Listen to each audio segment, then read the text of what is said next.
Welcome back to Daytime with Kimberly and Esteban. Here's your host, Kimberly Crawford. Good morning, everyone. You know, the way we interact with our neighbors and strangers these days is something we all have to get used to, whether it's keeping that social distance, 6 feet apart, or, wondering whether or not you should pet the neighbor's dog.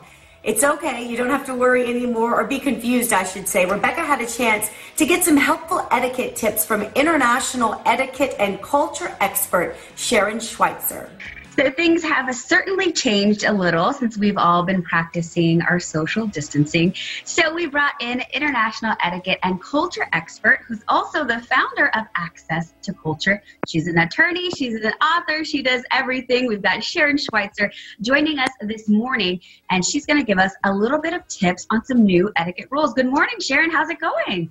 Good morning. I'm doing well. It's a beautiful day today. How are you? It sure is. We're doing the best we can here. So we want to make sure that everyone is feeling comfortable around this time right now. We're making sure that we're all practicing some proper etiquette. So what tips do you have for us today? Well, that's right. We do want to feel comfortable. One of the things that people dislike the most is feeling awkward. And we're certainly in a time that is making everyone a little bit anxious. It's pretty ambiguous. So one of the tips that a lot of people like is, now that the state is opening back up, how do you greet someone, either if you're maybe going into a business or in your own business, or just someone at the grocery store, because we're still pushing that 6 foot of distance.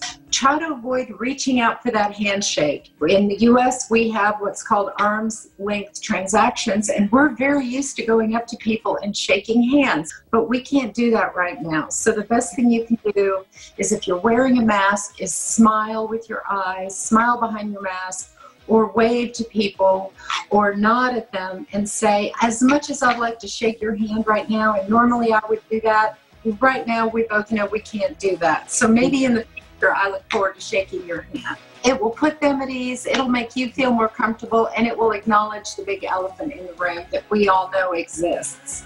That's right. And you know what? There's a lot of people that are getting outdoors, getting some exercise. They're walking their pets. So those rules apply to pets also, right? The best thing you can do when you're walking in the neighborhood is, when you see someone coming, put Fluffy on the other side of you and let people know. Right now, we can't do that. Let's wait. After this all passes, let's have a play date, and you can let your gorgeous animal and my little mutt get together and they can play then.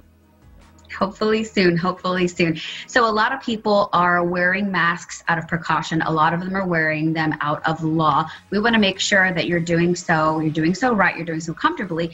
A lot of people are going to restaurants, but a lot of people are curbsiding. What's the etiquette on tipping when you're doing things like to-go and curbside? Well, there's a couple choices. Many organizations and many restaurants are going what we call contactless. Mm-hmm. In other words, they don't want you to have to worry about handing things over, so you prepay and you can tip on the credit card.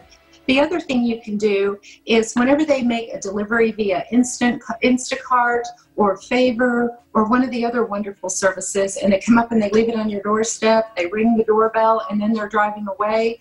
Before they do that, use a white envelope, write the name of the delivery service and a nice thank you note, and put some cash in there. That way they can take that tip with them.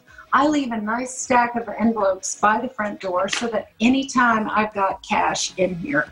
Now, a lot of people have been furloughed, laid off. You might not be able to leave a huge tip, but leaving something in an envelope with a nice note makes them feel appreciated. That is such a great idea. Thank you for these awesome tips, Sharon. For more, you can go online to protocolww.com.